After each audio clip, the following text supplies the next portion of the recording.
हरियाणा चुनाव जैसे जैसे नजदीक आता जा रहा है वैसे वैसे बीजेपी में दो फाड़ होता हुआ नजर आ रहा है। अब अनिल विज ने सीएम पद पर दावेदारी ठोक दी है। उन्होंने कहा कि मैं सबसे सीनियर हूं। वहीं बीजेपी ने उस दावे को नकार दिया है और कहा है कि जिस तरीके से अमित शाह बता चुके हैं कि सैनी को ही मुख्यमंत्री बनाया जाएगा, मतलब बीजेपी का जो मुख्यमंत्री का चेहरा है वो नायब सिंह सैनी है। हरियाणा के पूर्व गृह मंत्री और अंबाला कैंट के बीजेपी उम्मीदवार अनिल विज ने मुख्यमंत्री पद पर दावा ठोका है। उन्होंने रविवार को प्रेस कॉन्फ्रेंस की।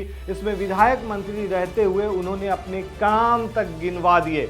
विज ने कहा कि मैं सबसे सीनियर नेता हूं, अपनी सीनियरिटी के दम पर मुख्यमंत्री बनने का दावा पेश करूंगा। पार्टी बनाती है या नहीं ये उनका फैसला है। विज से पहले देखा जाए तो गुरुग्राम से सांसद रह चुके और केंद्रीय मंत्री राव इंद्रजीत सिंह भी सीएम पद पर अपना दावा पेश कर चुके हैं। 29 जून 2024 को केंद्रीय गृह मंत्री अमित शाह ने पंचकुला में नायब सिंह सैनी के चेहरे पर हरियाणा विधानसभा चुनाव लड़ने की बात कही थी। इसके बावजूद हरियाणा के कई सीनियर लीडर सैनी के नाम पर नाराजगी जता रहे हैं और इस चीज का असर भी देखने को मिल सकता है हरियाणा के अंदर। अनिल विज ने तो ये तक कह दिया है कि सारे हरियाणा से लोग आ रहे हैं, मैं जहां जहां गया लोग कह रहे हैं कि आप सीनियर हो, सीएम क्यों नहीं बने। मैं उन लोगों की मांग पर अपनी सीनियरिटी के दम पर मुख्यमंत्री बनने का दावा पेश करूंगा। पार्टी बनाती है या नहीं ये उनका फैसला है, लेकिन कहीं ना कहीं उन्हें भी पता है अच्छी तरीके से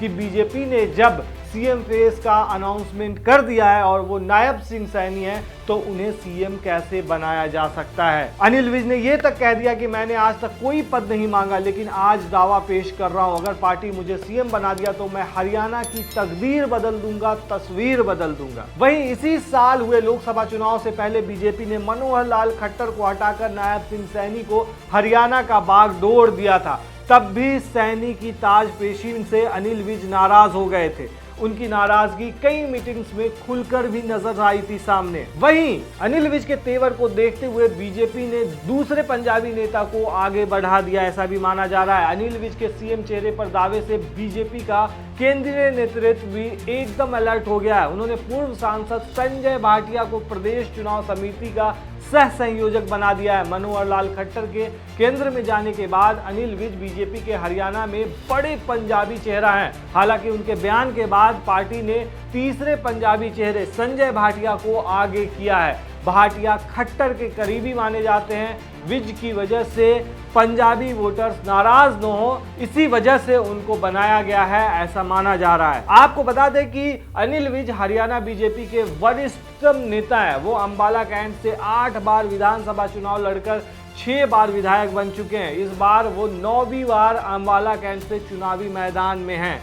साल 2014 की मोदी लहर में जब बीजेपी ने पहली बार अपने बूते हरियाणा की 90 में से 47 सीटें जीतकर पूर्ण बहुमत हासिल किया था, तब अनिल विज, रामविलास शर्मा और ओम प्रकाश धनखड़ सीएम बनने की दौड़ में थे। उस दौरान ये चर्चा भी रही कि बीजेपी किसी जाट की बजाय पंजाबी चेहरे को मुख्यमंत्री बनाएगी। इससे विज की दावेदारी और ज्यादा मजबूत हो गई थी। लेकिन उसके बाद बीजेपी ने अचानक पंजाबी बिरादरी से ही आने वाले पहली बार के एमएलए मनोहर लाल खट्टर का नाम आगे कर दिया था, जिसके बाद मनोहर लाल खट्टर को सीएम बनाया गया था। खट्टर 9.5 साल हरियाणा के सीएम रहे। वहीं अनिल विज उनके मंत्रिमंडल में पावरफुल मिनिस्टर थे। खट्टर सीएम पद से हटे तो सैनी आ गए। लोकसभा चुनाव 2024 से कुछ समय पहले बीजेपी ने सबको चौंका दिया। बीजेपी ने हरियाणा में 9.5 साल से मुख्यमंत्री मनोहर लाल खट्टर से इस्तीफा दिलवा दिया।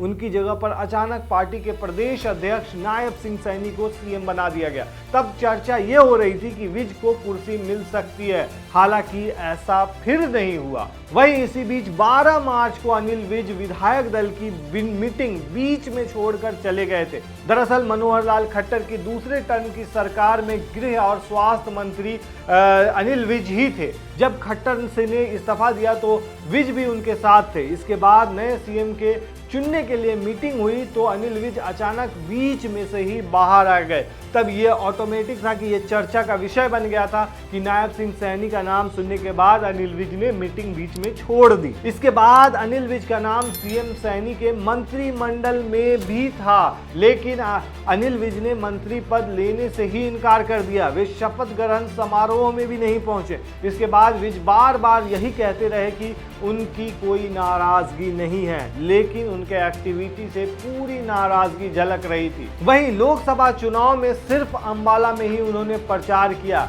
इस दौरान अनिल विज की नाराजगी खुलकर सामने आई थी। विज ने कहा था कि वे अपनी अंबाला कैंट विधानसभा क्षेत्र के अलावा कहीं भी चुनाव प्रचार नहीं करेंगे। अंबाला कैंट से कमल खिलाएंगे। अब मेरे साथ जो हुआ मुझे समझ में आ गया है, इसलिए मैं अब यहीं रहूंगा। इससे साफ सीधे तौर पर संकेत मिल गए थे कि वो बीजेपी के आला कमान से बहुत ज्यादा नाराज हैं। वहीं बीजेपी भी उन पर ध्यान नहीं दे रही है, ऐसा माना जा रहा है। चुनावी प्रबंधन की लिस्ट में शामिल नहीं किया गया तो वो दिल्ली पहुंचे और इसके बाद विधानसभा चुनाव को लेकर बीजेपी की प्रदेश चुनाव समिति बनाई गई थी। उस लिस्ट में अनिल विज का नाम नहीं था। इसके बाद विज रातों रात दिल्ली पहुंच गए। यहां उन्होंने केंद्रीय मंत्री और प्रदेश चुनाव प्रभारी धर्मेंद्र प्रधान से मुलाकात की। इसके बाद बीजेपी ने लिस्ट में संशोधन करते हुए अनिल विज का नाम शामिल कर लिया था। लेकिन अब जो है ठीक चुनाव से पहले जो है ऐसी चीजें सामने खुल करके आ रही हैं जो बीजेपी के अंदरूनी कलह को सामने लाती हैं।